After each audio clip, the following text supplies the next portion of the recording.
Why do I watch this shit? Why do I watch this shit? You know, sometimes I really wish that professional wrestling could actually do simple shit for me to care about upcoming pay-per-view or even the next week's show. Tonight's Raw, once again, it failed to deliver a build-up for a pay-per-view event. We got Hell in a Cell this Sunday live on pay-per-view. This was the go-home show for Hell in a Cell. And it failed to deliver once again from the WWE. And, you know, it is quite fucking sad. It is pathetic. It is shit. It is, you can list your synonyms / acronyms above all that. But tonight's show did not want me to see Hell in a Cell. Now, I'm still gonna watch it, you know, because I want to, you know, because first of all, I am a wrestling fan, first and foremost. Good, better, and different. I'm a wrestling fan. But if I was just a casual fan, if I was just a person that wanted to spend $60 on a pay-per-view by my cable provider, this was not the show tonight for me to watch and for me to get excited for. Once again, they dropped the ball. You have 3 Hell in a Cell matches, which all 3 matches really do not even need to be in a Hell in a Cell because they have no heat. There's no story for any of these 3 matches to be in Hell in a Cell. We got 1 Hell in a Cell match that's just because, it's history. It's history. You know, we're going to have the first 2 women in Hell in a Cell. No, that's not a reason why you should have a Hell in a Cell match for 2 women. The heat's not there. You have another one for a Universal Championship for really no reason. Seth Rollins and Kevin Owens, there's no heat there. There's no heat there whatsoever for them to be in the Hell in a Cell match. Makes no fucking sense whatsoever. Then you have another feud of, Roman Reigns and Rusev, because it all started because of, Rusev and Lana getting embarrassed by coming out, I guess, for their wedding celebration on Raw. And all of a sudden, Roman Reigns comes out randomly to distract and to throw Lana to the cake. That's how their feud began. Give me a fucking break. Give me a fucking break. This piss poor writing, this lack of consistency from Monday Night Raw has been rage inducing. Tonight's show overall, grade A shit. At best, grade A shit. Even when, Brock Lesnar coming back to Minneapolis, I thought that was going to be good tonight.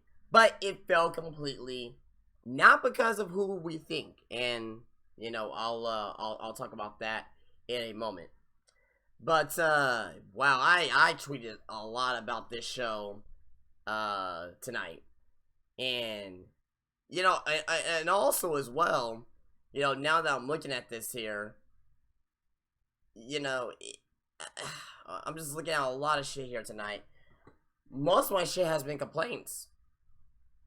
Like when Chris Jericho came out tonight and started talking about the fucking list, I'm like, wow, the list is more over than fucking, their feud itself. It's more over. The list is the #1 thing focused on Monday Night Raw. Now, it's a great thing. The list is good. But that should be the #1 focal point of the show. And that was the #1 focal point of the show. Chris Jericho's list was missing. Where was Jericho's list? Who stole Chris Jericho's list? If that's the way you're going to open up your fucking show, if that's the way you're going to open up a fucking go-home show for Monday Night Raw, into Hell in a Cell, into one of the best gimmick matches of all time, now it's probably not even in my top 5 no more, because of the way they water it down. But the way you start off And with that, it just proves that you just don't give a shit about this pay-per-view. You don't give a shit about any of the 3 Hell in a Cell matches. You just threw these 3 Hell in a Cell matches together because, oh, it's a triple threat main event. Oh my god, it's the first time women are going to be in a Hell in a Cell match. Oh my goodness, it's going to be Rusev versus Roman Reigns for the 89th time. You know, it's completely, I'm completely dumbfounded by tonight's show. I'm just completely dumbfounded by tonight's show. Overall, the show was crap. Overall, the show didn't do anything for me. Overall, the show didn't actually progress into anything else for Hell in a Cell. And I know I said that many times already, but I want to hit the point home. I want to drive the point home, but this did not do anything at all for me or really for anybody. But tonight's show, like I said, you know, it opens off with Chris Jericho coming out to the ring. Said the list is missing. Get Kevin Owens come out. Chris Jericho's like, oh, did you steal it? They're still teasing of a Chris Jericho face turn and you know, for Owens to turn his back on Chris Jericho, and it's coming. We know it's coming, but they just have not done it yet. And you know, quite frankly, I'm just waiting for it to happen. I actually thought it may happen a little bit tonight. It didn't happen tonight. They had a perfect opportunity on doing it tonight, but they didn't do that. But you know, who am I to to judge that? Well, I guess I am to judge that because I am a fucking YouTube content creator for fucking wrestling videos. But you know, just tonight, I just didn't give a fuck. I really just did not give any fucks tonight. I only watched, like I said, so I could see, you know, in reference to Paul Heyman. And I really thought they were gonna close the show, but that was the second to last segment. You know, that was the second to last segment of the show with Paul Heyman and Brock Lesnar.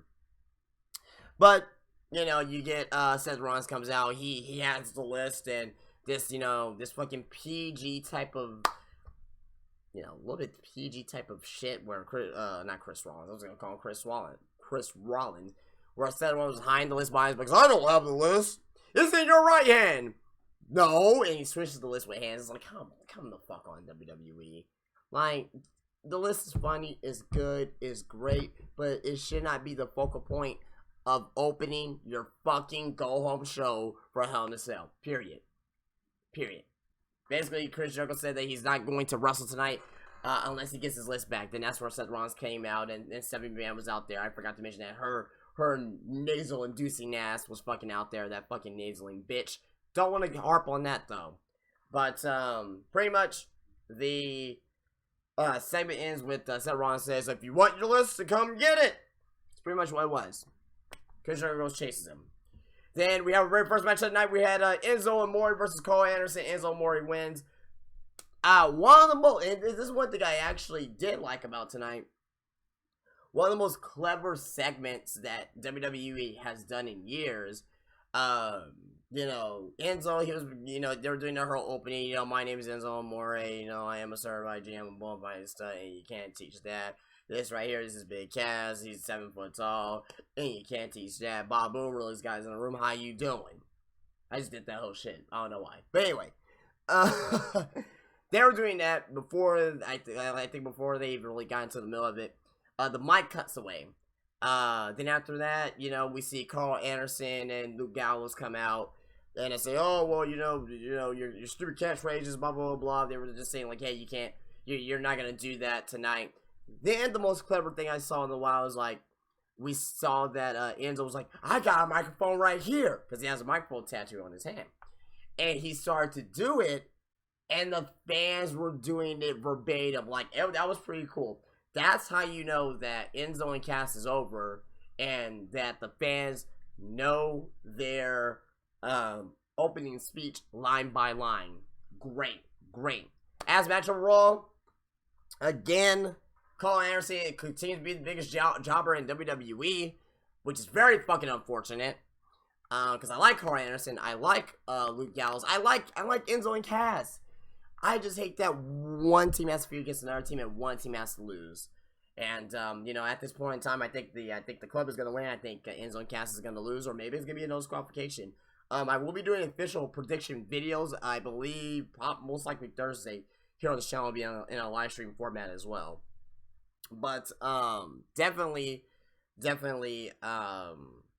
you know, this doesn't do it for me. This this particular match didn't do anything for me. It doesn't do anything for the feud. It's just a filler feud for no fucking reason, because both these tag teams are not in the tag team title hunt, so it's just fucking pointless at the end of the day.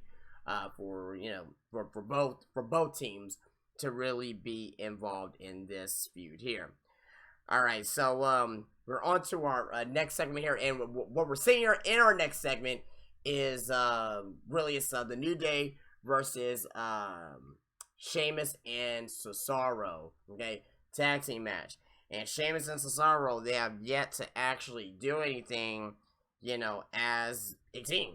They really haven't done anything as a team. They really haven't won anything as a team as of yet. It hasn't really happened for them as of yet for a team, which is a very, very typical, because, you know, one's a face, one's a heel. They had the 7, you know, match series, this feud, and, you know, for a reason, now they're forced to get along to create this tag team, and yeah, just, you know, basically for shits and giggles. But the funny thing about this is they won tonight. So they won tonight, Sheamus and Cesaro, and you know, Sheamus gets the win for his team with the bro kick. He hits it on Big E for the pinfall. Again, this is for the tag team titles at Hell in a Cell.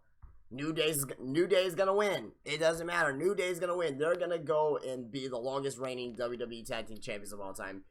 They are way too close for them not to win. Okay, they're way too close for them not to win, and not for them to be the longest reigning tag team champions of all time. I know the New Day is getting stale. I know a lot of people is hating New Day right now. I understand it, but you can't have them turn back now. It will be a pointless title reign if they lose at this point, because, and still mind you, they have one of the best title reigns in the past, like, 5 or 6 years, in my opinion, you know, for the New Day, as far as tag team titles are concerned. But you can't have them lose to Sheamus and Cesaro yet. Have them, you know, continue, maybe feuding with each other. Maybe Sheamus and Cesaro can take the titles off the New Day. But, point being said here is that New Day, they're gonna win at Hell in a Cell because they need to, you know, take care of this title reign. After this, Chris Jericho's backstage looking for his list. Premium Epico, Jeremy Hall, and Tyson Hill say they haven't all seen him. So one of the four most useless guys on the fucking roster right now for the Raw roster have not seen the list. Well, what the fuck are you there for, motherfucker? All right, I understand why, and I'll talk about you know, the shining jobs and Tyson Hill in a second, because these motherfuckers were on again tonight for the same exact fucking reason. And, you know, and I ran it tonight on Twitter. If you guys have not followed me on Twitter already, go ahead and follow me on Twitter. It is at JDVenom02. And I forgot to introduce myself. This is too late. I don't give a shit, but I have to introduce myself. Hello, guys. What's up, guys? JD Venom here, part of Venom Nation Wrestling. And this is... I'm right in the middle of the fucking Raw review. But this is my Raw review. If you guys are new around here, be sure to leave a thumbs up. Subscribe to the channel. Be sure to follow me on Twitter. And like the Facebook page, where both links are down below. Tell your friends and family and come and join the JD Venom Nation here on YouTube, or the Venom Nation Wrestling here on YouTube, for your sake. I have another channel that almost has 4,000 subscribers. That's my gaming channel, so that's my little shtick for that. But anyway, outside of that,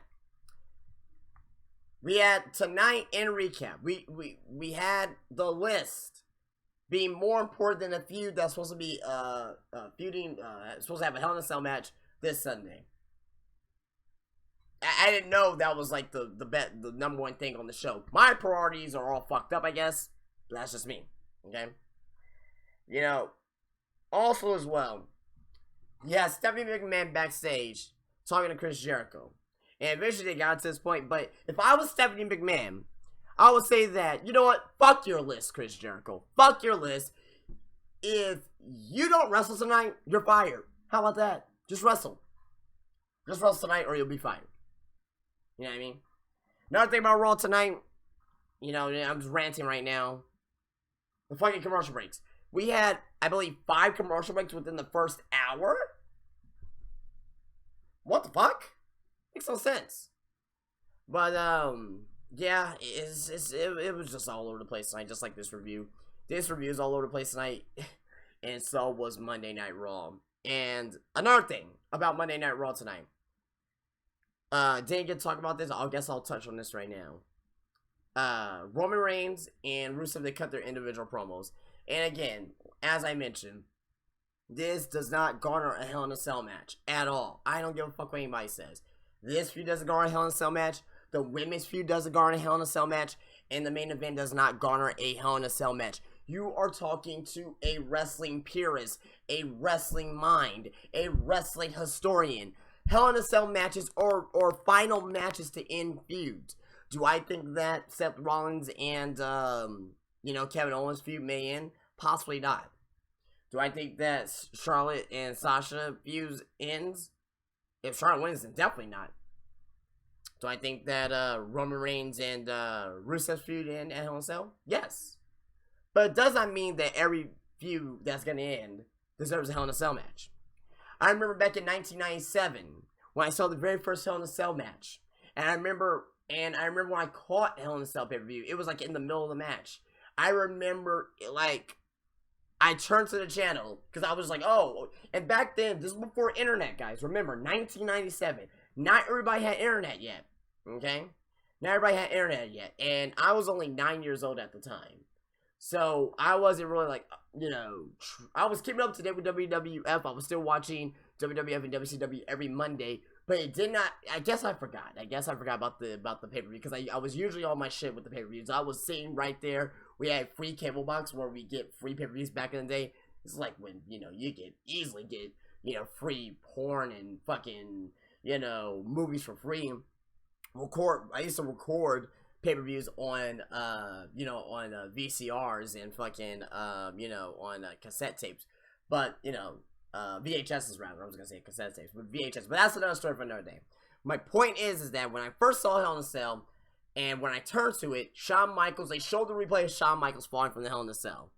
He was already bloody. He was already busted open. I'd never seen any blood like that ever in wrestling. I think.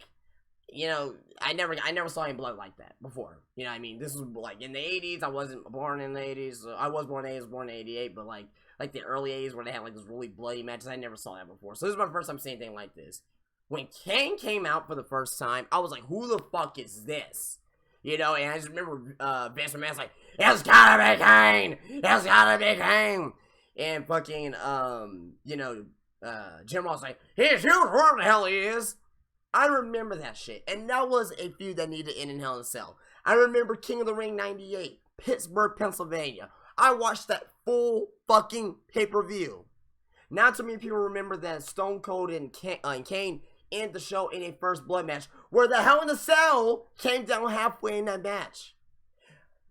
Mick Foley came out during that fucking match again after being dropped from the Hell in a Cell just a half an hour earlier. It's, just sit like that stage with me. Mick Foley, Cactus Jack and Triple H, remember that match, deserves a Hell in a Cell match. You know what I mean? So the point I'm trying to get to is that those were blood feuds. These feuds today, why are they feuding Hell in a Cell? Is it just because it's a gimmick pay-per-view? I didn't agree with Shane McMahon and Undertaker being in Hell in a Cell. If it was a regular match, then great. With the stipulations on the line. But we all knew why it was going to be Hell in a Cell, because Shane was going to do that fucking jump off the top of the cage. Cool spot. Very cool spot. It didn't need a Hell in a Cell for that, though. We didn't need Hell in a Cell for that. They could have done something else. They could have had Shane McMahon climb, 20 feet above the stage. Have Taker and Shane fight up to the stage, and have Shane jump off 20, 25 feet off top of the stage. Kind of like how he did, I believe it was at, it was either I don't know if it was Backlash or SummerSlam. I always get those two confused. Where he did the elbow. I think it was Backlash where he did the elbow. And when he fell back, I think that was SummerSlam. But nevertheless, though, like I said, the point that I'm trying to get to is that Hell in a Cell is just a gimmick match. I mean, it is a gimmick match, but it's just a prop. It's just a prop now.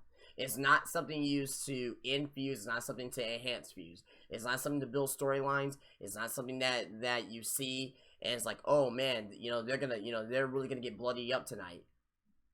You don't see that shit nowadays. Not no more. The last important Hell in a Cell match, in my opinion, to actually garner Hell in a Cell, I would say Triple H and Undertaker from 28. That's the closest one. I will say. The closest one I will say would be that one. But I will say that really, really needed it. Edge and Undertaker. SummerSlam 08. Just because of their long-going feud that's been going on for over a year. On how, you know, especially how Edge screwed over the Undertaker, you know, and, you know, cashing in Money in the Bank on him. You know, when Edge, you know, went to SmackDown. You know what I mean? He basically beat Mr. Kennedy that Monday and went to SmackDown that Tuesday at the time and, you know, cashed in on the Undertaker, which is fucking amazing. That was an amazing segment when they did that. But nevertheless, back to the point in hand. Rusev and Roman Reigns don't need to be in the Hell in a Cell, period. At all. So, on to our next part is that we have Dana Botch. Okay? I don't hear anybody calling Dana Brooke Dana Botch. If you hear anybody calling Dana Brooke Dana Botch, if you hear anyone saying that, that came from the Venom Nation Wrestling. That came from JD Venom himself. Just like the Masturbation Celebration, just like, you know, Dana Botch, and, you know, some other stuff that I have here. That came from me, okay? So, Dana Botch and Masturbation Celebration, that's a Venom Nation Wrestling official trademark. Not trademark, but you guys get what I'm saying.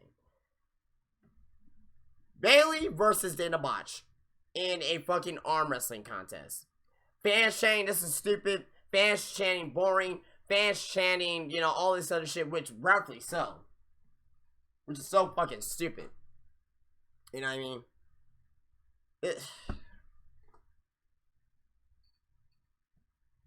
My head hurts while talking about this.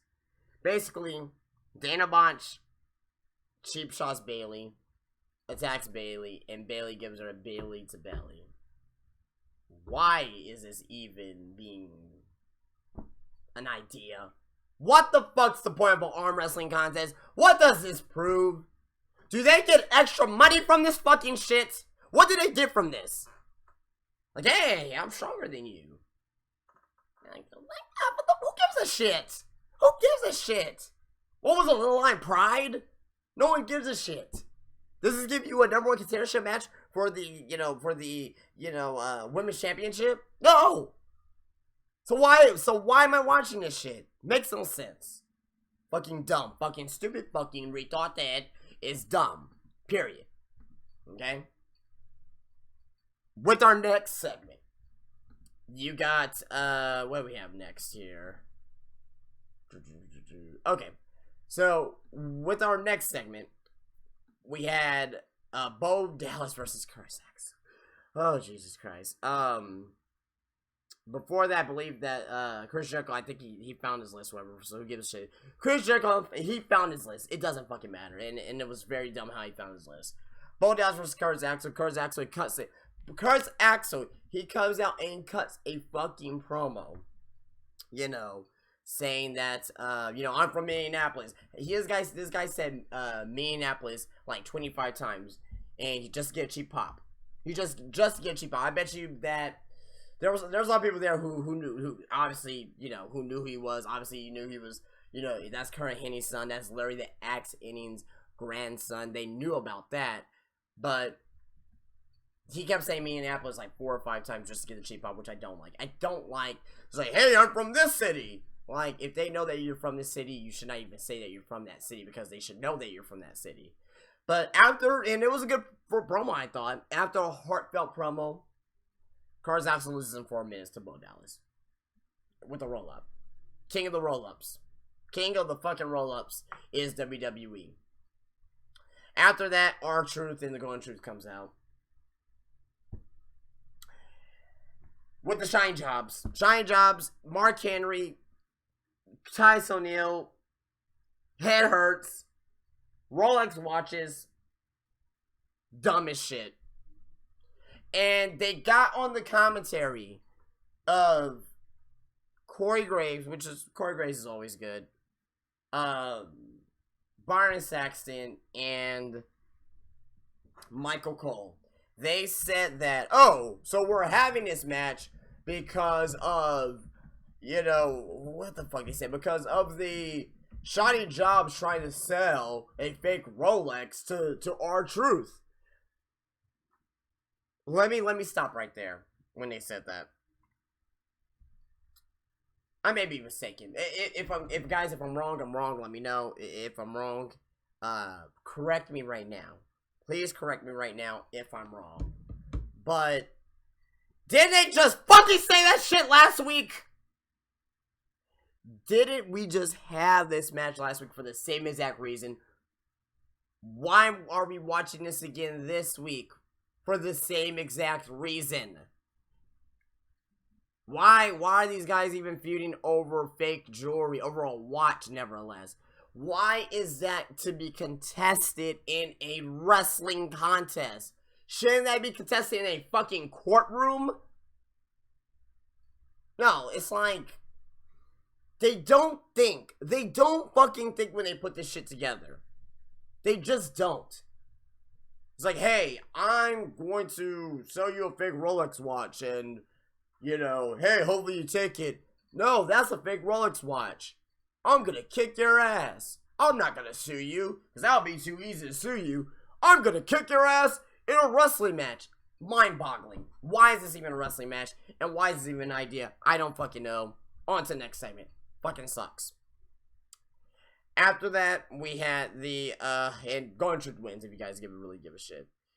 After that, we had the contract signed between, Charlotte and Sasha. And basically, Mick Foley was yelling at him, was like, you know, hey, you're not ready for this. This is Hell in a Cell. You don't know what you get into. You don't know what you get into. If I wasn't mistaken, if you guys want to scare the fucking women, you should have done that fucking week 1 when they wanted to have the Hell in a Cell match. Instead of Mick Foley saying that, yeah, this is a good idea. What changed your fucking mind between a couple weeks ago to tonight? Again, the fucking inconsistency of Raw. Then 2 weeks ago, Mick was like, yeah, I'm all up for it. That sounds a good idea. 2 women in the Hell in a Cell match. Then tonight, he just gave a fucking heartfelt fucking promo. And the promo was good, don't get me wrong, from Mick Foley. He was good tonight on the mic. But it didn't fucking matter because of the fact that 2 weeks ago, he was like, oh, hey, this is a good idea. Now, tonight's not a good idea. All of a sudden, what changed your mind between now and then? Don't fucking understand. They signed the contracts and we go on to our next segment. Nothing really much happened after that. As in, like, the inconsistency of saying 2 weeks ago, Mick Foley's up for it now. This week, he doesn't want the women to be in there. It's fucking dumb. Okay? After that, we saw Rich Swann versus Brian Kendrick. Good match between two. Again, you go to commercial break when the fucking cruiserweights are out. How come you can't go to the commercial break in the middle of a fucking Golden Truth and fucking, you know, and fucking the Shine Job segment? How come you can't go to a commercial break then, motherfuckers? You go to commercial breaks for actually matches that I actually care about versus matches I don't care about. We see a full 10-minute match with the Shine. Well, it wasn't a 10-minute match, but I'm exaggerating. But we see a full match without interruption between the Shining Jobs and the fucking Golden Truth. No interruption, but you want to have interruption with Rich Swann and Brian Kendrick. I see what you're doing, WWE. You don't give a shit about the fucking cruiserweights. I get it. I know Kevin Dunn is not your cup of tea, Kevin Dunn, you big beaver tooth motherfucker, as Jim Cornette will say. And I know, Vince, I know that, you know, the cruiserweights, you know, they're not big, all muscly. You know, you can't see their penises and their dicks. You know, I know Stephanie McMahon, I know you don't really like the cruiserweights either because they're not women. I get it, I understand it. But you don't have to, you know, overly fuck over the cruiserweights. Because you had something great with the Cruiserweight Classic. The best thing in WWE this year, 2016, Cruiserweight Classic. You had some great matches in there, possibly a match of the year candidate between you know, Cedric Alexander and Kota Ibushi. I'm still thinking that could be top 3 match of the year. I enjoy that match very, very fucking much. That match is gonna hold up for a very long time, in my opinion. But yeah, you fuck over Rich Swann and Brian Kendrick tonight. Rich Swann does win with a roll-up against Brian Kendrick.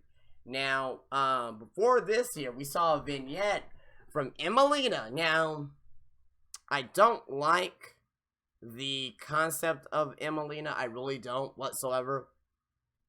Saying that right now, I don't like the concept of Emelina. I don't like the concept of Emelina. I don't like the concept of Emelina, but I will fuck the shit out of her if it comes down to it. You know what I mean? I just want to put it out there. If it came down to it, I will fuck the shit out of her. Don't like the concept.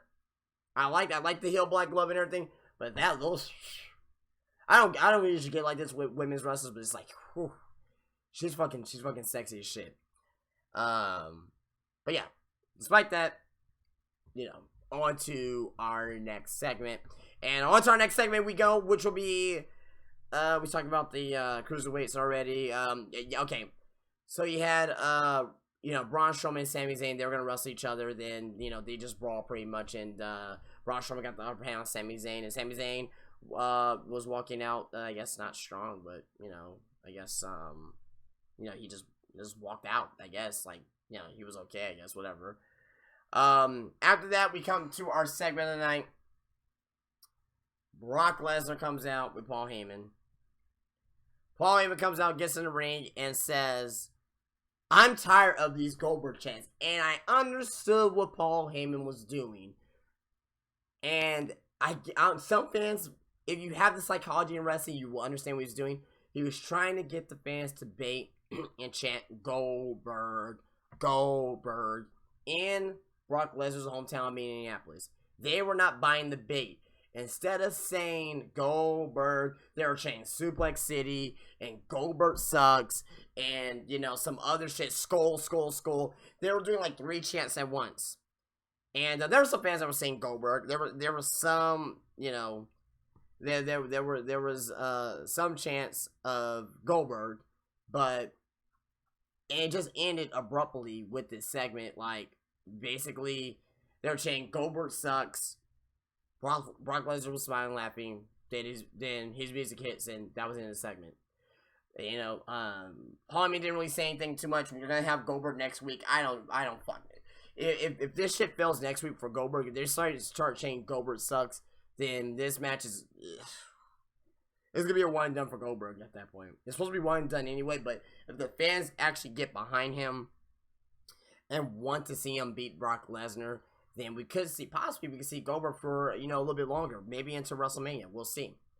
But despite that, you know, that's what happened there in that second. And we had our main event tonight of Seth Rollins and Kevin Owens versus Chris Jericho. Seth Rollins versus Kevin Owens versus Chris Jericho.